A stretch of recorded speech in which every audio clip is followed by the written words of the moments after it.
তখন প্রায় মাঝরাত্রি। বিছানায় সায়ন্তন মণ্ডলের স্ত্রী মনোরমা ঘুমের ঘোরে স্বপ্ন দেখতে বসে। দরজায় কি যেন একটা কড়াঘাত করছে। শুনতে পেয়ে সে উঠে পড়ে।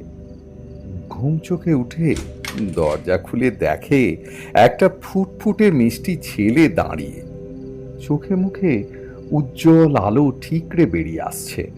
তাকে দেখে মনোরমা বেশ বিরক্ত হয়ে জিজ্ঞাসা করলো, কে তুই? ভোরবেলায় এসে আমার কাঁচা ঘুমটা দফা রফা করে দিলি।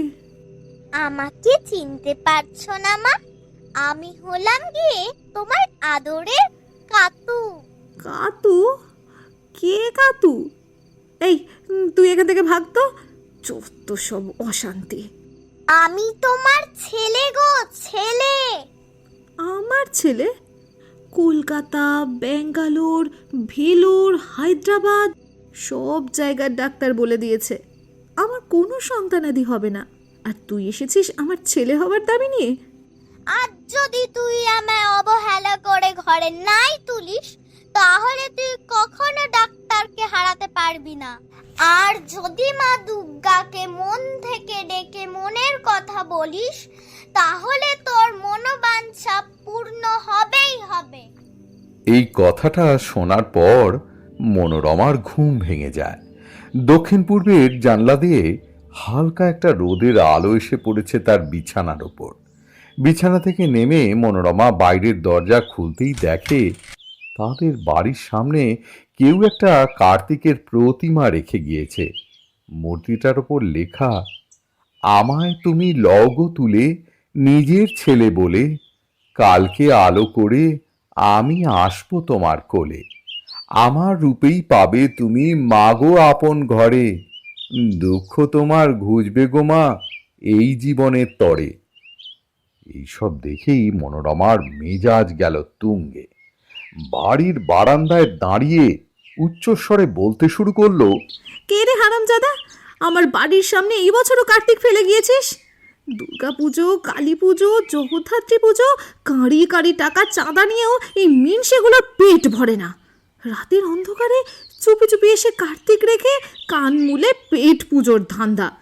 বলি, টাকা কি গাছে ফলে যে গাছ নাড়ালেই টাকা ঝুরঝুর করে পড়বে? ভেতর থেকে ছুটে আসে সায়ন্তন। জিজ্ঞেস করে, কি হলো কি? ভোরবেলা উঠে কোথায় ঠাকুরের নাম গান করবে, তা না করে আজে বাজে কথা বলছো কেন? না, বলবে না। এই পাড়ার ক্লাবের অনামুখ ছেলেগুলো আবার কোলে কার্তিক তোলাবার জন্য এনাকে রেখে দিয়ে গেছে। আবার? তাহলে আর বলছি কি, এবার আমি ওসব পুজো আচ্ছার ঝামেলায় পড়ার পাত্র নই। বলে দিলুম। আর কেউ যদি কোনো টাকা পয়সা চাইতে আসে, তাহলে তার মুখে নুড়ো ভেঙে দেব, নইলে আমার নামও মনোরমা নয়। দূর থেকে হন্তদন্ত হয়ে ছুটতে ছুটতে এসে ভানু পুকুর পাড়ে বসে থাকা লালু, চিনু আর রবির কাছে এসে বলল, হ্যাঁ রে লালু, তোরে আমি কইছিলাম ওই বুড়ার বাড়ি কার্তিক ফেলতে। তুমি তো ডেকে বললে যাদের বাড়িতে এখনো কিছু হয়নি তাদের বাড়িতে নাইটে কাজ সারতে। ওই যে মিত্তির বাড়ির বুড়াটা বিয়া তো কইরাছে 40-এ, তাও এক বুড়িকে। তুই কি করে আশা করলি ওরা তোরে ধূপ ধুনা দিয়ে পূজা করবে? প্রতি বছর করি, হয়নি দেখে এই বছরেও দিলাম ঠুকে। তুই তো থাকিস পাড়ার দক্ষিণ দিকে, তাই তোর গায়ে ওই বুড়ির কথাগুলো কানে লাগে না। সকালবেলায় যেভাবে কাপড় খুললো, বাপের জন্মে আমার বাপও তেমন করে খোলেনি। 4 অক্ষরের বোকার মতো ফেলেছিস তো এক্কেবারে দামি ঠাকুর খান। ব্যানার্জি বাড়ি, দাস বাড়ি, ওই ছোড়াগুলোদের বাড়িতে ফেলতে কি হইয়াছিল? ফেলেছি তো, ফেলেছি তো, একেবারে ঘেঁটে কইরা দিয়েছস। সত্যি কেসটা একটু গন্ডগোল হয়ে গিয়েছে, তোমাকে চিন্তা করতে হবে না, আমি তোমাকে ম্যানেজ করে টাকা তুলে দেবো এখন। অনেক হইছে, তোরে গিয়া আর কাম নাই। এই সিনু, তুই বিষয় খান সামলাইলোস। নো টেনশন গুরু, ওদের সাথে আমার দারুণ ওঠা বসা। পাম্প মেরে বেলুন ফোলালেই সব কাজ ইজি হয়ে যাবে। খুব তো ইংরেজি মারছোস, দেখুম কার তোর কত। সেদিন অফিস যাবার পথে ক্লাবের চিনুদা সায়ন্তনকে ডেকে বলল, দাদা 501 টাকা ছাড়ুন তো। কেন ভাই, টাকার গাছ নাকি আমি? গাছ কেন হবেন, গাছেরও একটা লিমিট আছে উৎপাদন করার। আপনি তো মেশিন, ডেবিট কার্ডের মতো হাতটা পাতবো, টাকার অঙ্কটা বসাবো, আর টাকাটা ঝরঝর করে আমার হাতে এসে পড়বে। আউট অফ সার্ভিস ভাই। পুজো আচ্ছা গেছে, সংসার বলে একটা বিষয় আছে। চাইতে গেলে যাও না ওই দাসবাবুর বাড়িতে, ওনার ছেলেরও তো বিয়ে হয়েছে। তারপর চক্রবর্তীর বাড়ি, বোস বাড়ি, সেখানে না গিয়ে এই সায়ন্তন হালদারের পেছনে না লাগলে হয় না তোমাদের। তোমাদের কার্তিক ঠাকুর আমার উঠোনে যেমন রেখে এসেছিলে সেইভাবেই রাখা আছে, পারলে নিজের বাড়িতে ফেলো। আরে দাদা, আপনি অত রাগ করছেন কেন? ভাইরা চেয়েছে, আপনিও কি বাদ যাবেন নাকি? পাড়ায় যাদের যাদের বাড়ি কার্তিক ফেলেছি, আমরা সকলে মিলে তাদের সাথ দেব। রাগ বাওয়াল না করে হাতে গুঁজে দিয়ে হাসি মুখে নিজের কাজে যান।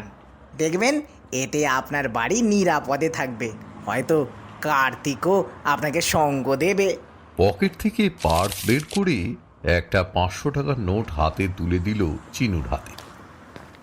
স্টেশনের দিকে যেতে গিয়ে হঠাৎ পিছন থেকে একটা ফুটফুটে ছেলে এসে সায়ন্তনকে বলল, বাবু, তোদের তো খুব শখ আমার মতন একটা ছেলের। মা তো আমায় নিতেই চাইলো না। এবার যদি তুইও বিমুখ হোস, তাহলে আমি তোদের ঘরে কোনোদিনও আসবো না, এই তোকে বলে দিল। কথাটা বলি সেখান থেকে অদৃশ্য হয়ে গেল। তারপর সায়ন্তন অফিসের পথে আর না এগিয়ে ফিরে এলো নিজের বাড়িতে। ঘরের সামনে এসে উঠোনে রেখে দেয়া কার্তিকটাকে কোলে তুলে নিয়ে গিয়ে ঘরের এক জায়গায় রেখে পূজা অর্চনার ব্যবস্থা করল। ঠিক মাস 6 পর একদিন অফিসের কাজে ব্যস্ত ছিল সায়ন্তন। ফোনে একটা খবর এলো, সে বাবা হতে চলেছে।